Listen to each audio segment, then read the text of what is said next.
It's time once again for more Food Space. All things food and drink, restaurants, travel, recipes, and cooking tips. There's something for everyone. Taste, sip, learn, and laugh along with us. And now it's time to get into his space, Food Space. Here's your host, Chef Michael Glatz. Hi, and welcome to Food Space. It's my space, and I want it to be your space, too. Thanks for watching and listening. Be sure to join my YouTube channel, Food Space at Chef Michael. Subscribe to the channel so you can see the show live. And, of course, the shows are archived there as well, so you can watch them at your convenience. Today, I'm opening a series talking to chefs. And with me today is my good friend and local Vero Beach chef, Scott Vericchio. Welcome to the show, Scott. Thanks for having me, Chef. It's an absolute pleasure to be in your presence anytime, especially in your dining room. I like that. Which I can't be for a while. You had every chef's worst nightmare come true a couple of months ago, didn't you? We did. We had a fire. Yeah. We had a kitchen fire. Wow. And it is what it is. You got to learn to live with the punches. Take a silver lining on anything you can get. Luckily, nobody was hurt.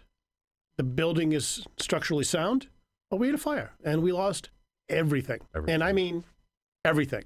Yeah. Every wall, every ceiling, every floor, every piece of equipment. The walk-in, everything was gone. So we had to strip the building down to 4 gray walls, a gray floor, and a gray ceiling, and start over. Start all over again. Wow. It's not fun. You know, what it does is when it happens, you're in a little bit of shock, and I've been told I was somewhat catatonic for a couple days afterwards. But it changes your life dramatically, and it changes your staff's life dramatically. Sure. You know, you go from being the busiest week of the year, Easter week, to not working. It shocks the system. Sure. And it took a while to adjust to it. And you've got to put your boots on and realize, all right, there's work to be done. Let's get it done. Right. And so that's what we're in the middle of right now. Great. Kudos for you for seeing the silver lining.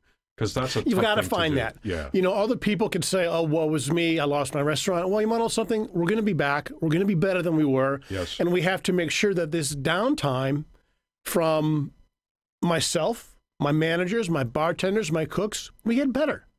Sure. You've got to be a better representation of yourself than what you were prior to. Keep learning. You never stop learning. Never stop learning. You know, complacency, you're going to get run over. I'm not complacent. Not at all, as you know. Absolutely. I know that well. You know, and restaurants are such a family. You know, very we much spend so. more time with our employees and the guys behind the line and the folks in the dining room than we do with our own families. You know everybody's idiosyncrasies. You know when they're happy, when they're sad, you know, their birthdays. It's a tight family, and you count on everybody in that family to do their job to make the machine run right. Absolutely. Well. And blissfully, I've got a great family. Both personal life and professional life. The staff that we have at Citrus, I'm blessed with. You know, I moved here from New York City where the talent pool is deep. It's deep. Yep. A little different down here. Very different. And I think that over the years, I have come to get a staff that I would rival any that I've worked in with before. They're great. They have my back. Excellent. And I'll second that. You know, one of my favorite things about your restaurant, and there's so many of them, but is hospitality. It's important. You know hospitality. Your staff knows hospitality. You've obviously they're trained and you're constantly on them and they're passionate about what they do. It shows. You know, it's a very simple mindset. Each day before service starts, the whole staff sits down and we talk about the night's service. Who's coming in? What specials are we running? How busy are we going to be? But there's a common thread, a common mantra, and it's like, all right, guys. This dining room, this is your house. Your friends are coming to dinner. How are you going to treat them? Absolutely. Pretty simple stuff. Yeah, yeah. When you put it that way, it is simple. But not everybody gets it in other restaurants. But pretty simple stuff. That's amazing. So let's talk about the downtime. You've got some busy plans coming up. Why don't you tell us about that? Well, trying to make the most out of the bad situation, it's very common. Let me drive back a little bit. In France, years ago, there was a term called stage. It's spelled stage. And I know you know what this is, where cooks would go and spend a week or 2 weeks or whatever at other restaurants around the country or other countries learning from chefs that they admire. Right. And they don't get paid for it. They've got to pay the travel, pay the hotel. It's on their dime. You do it for the experience. And to learn. You are going to see something different from what you do, and usually at a higher level. So I am very blessed that I was able to land a stage at what I consider to be one of this country's best and most important restaurants, the French Laundry in Yountville, California, which is right in the heart of Napa Valley. Absolutely. They have a brand new kitchen. They opened that up last February. It was a $10 million expense just for the kitchen alone. So that should tell you the seriousness that they take their food. Sure. And so I sent a letter. They responded back, which in itself is a miracle given how many requests they get for cooks or chefs to do stages. Sure. And usually they're much younger cooks than I. I am zeroing in on 60, and usually these guys are zeroing in on 30. Right. But, I don't want to stop learning. Thomas Keller, through Per Se, through the French Laundry, through his chain of Bouchons, to me, is the top of his game in this country and possibly in the world, as you know. Sure. And to be able to go and spend some time there is a blessing, and I will take away from it as much as I can and bring that back here to Vero Beach. Excellent. What an experience that's going to be. It's going to be great. It's going to be great. I'm going to kick around San Francisco for a couple of days prior to eating well, just, making the most of this downtime, because I will never have this much free time again until I retire or die. And I'll probably die before I retire. So I've got to just keep learning. You're learning, you're making the best of it, you're rebuilding, you're keeping a sense of family. Have to. That's all really exciting. And those of us here in Vero Beach can't wait until you reopen. And now with your stage, we just know, because I know how chefs think. I'm one of them. We've got our, I know your hopes and dreams and all that's going on in your mind right now during this downtime. It's a lot. I've also, decided that, I've got the food part of it down, so let's do something with the pastry part of it. My favorite chocolate, and maybe yours, I don't know, is a chocolate out of France called Verona. Absolutely. And I know you use it at Patisserie. Yes. Well, they do a very intensive chocolate school for 12 chefs a couple times a year in New York City, and I go up there in about 10 days for that. It's chocolate boot camp. That's for awesome. lack of a better term. Right. And I want to make myself a much more well-rounded chef than the one that experienced the fire on March 27th. Sure. And, most of us as savory chefs, pastries are not our pastries, desserts, sweets, chocolate is not our strength. It usually is something Well, the kind of first off to the 5 side. years of my culinary career, I was high-end pastry. And then I changed to food.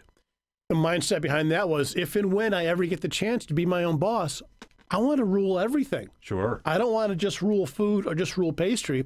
I want complete control of the kitchen. And I can do both. And I'm very blessed by that. Excellent.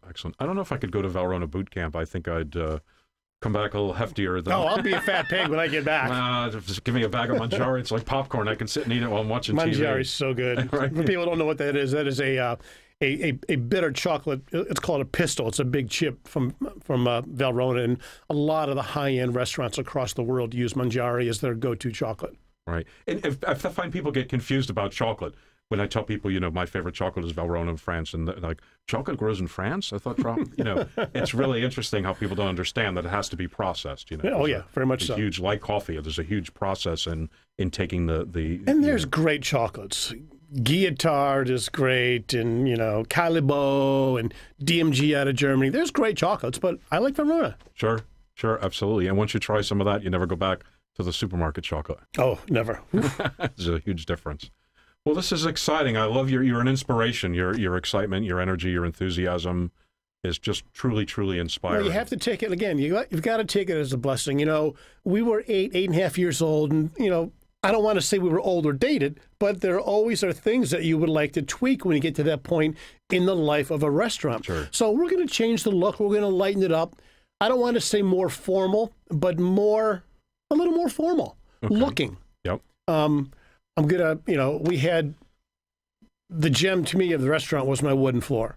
It was the one focal point that everybody knew. Well, that's gone. When you dump 50,000 some gallons of water on a wooden floor, I'm not going to make it. Right. So that floor had to go. And everything's going to be new. The look's going to be new. The menu's going to be all new. One thing we can't do is we can't open up after maybe a year of being closed. Great new look, same menu. That would be a fail. Right. We've got to have everything new. Yes. We want diners to come into a new environment, a new restaurant, and really enjoy what we've worked on this year for the community's pleasure. That's great. And they're going to be so excited.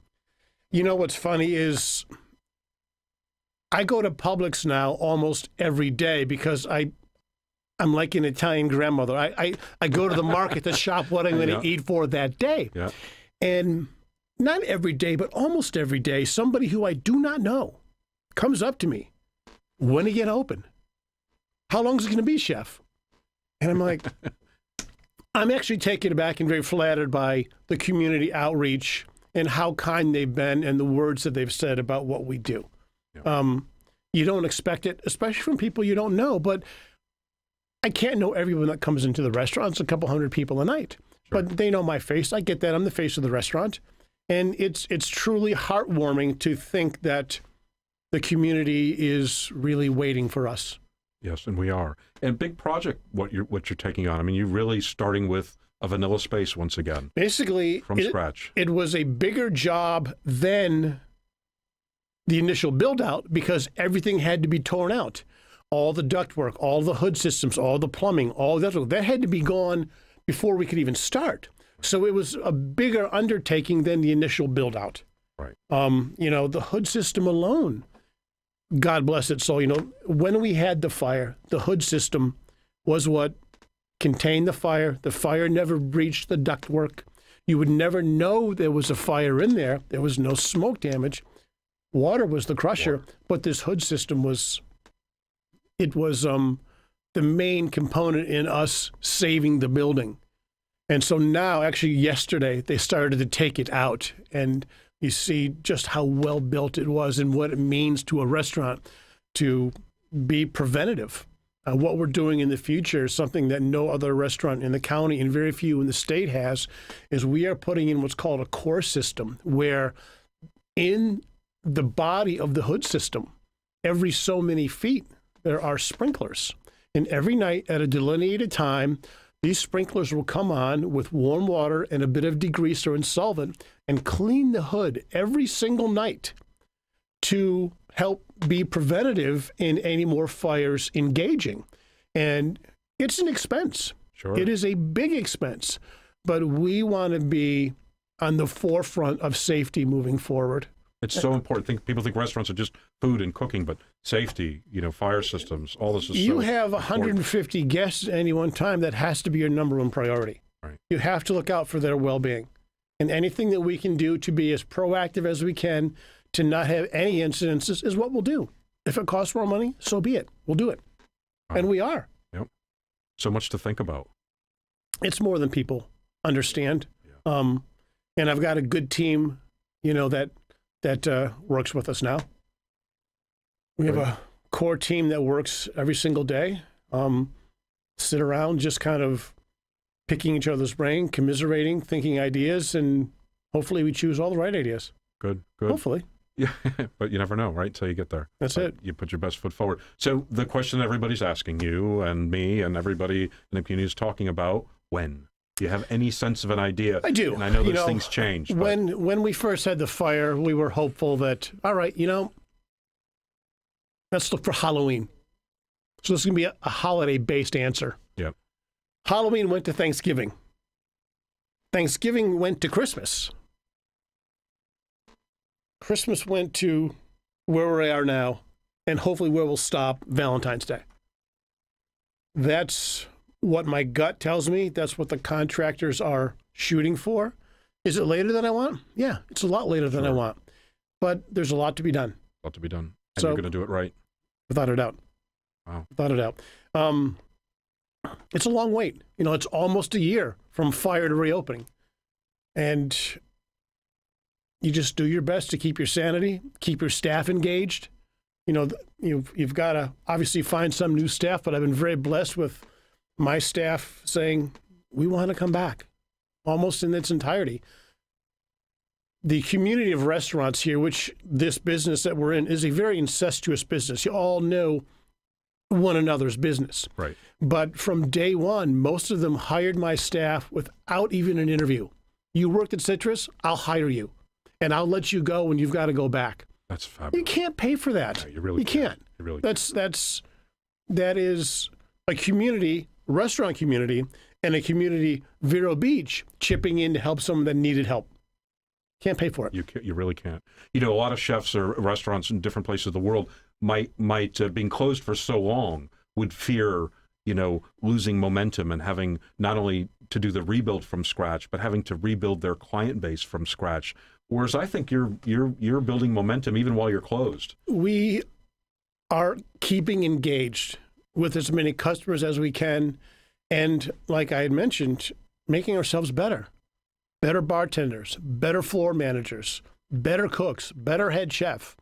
We're going to be a better version of what we were when we opened, and we're changing the name. Oh, there's a surprise. Something you didn't know. I did not know that. Not a big change. Okay. But if you think about what we called ourselves before, Citrus Grillhouse.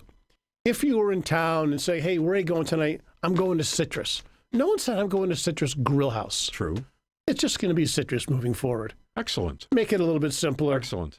You know, is it a big change? No, but It's a small change. Yep. But it's something that we thought about. Sure. You're putting thought into everything. Yes. Excellent. When we came up with the name originally, the Grillhouse meant to be a less formal name. Grillhouse, you're thinking steak, maybe a burger.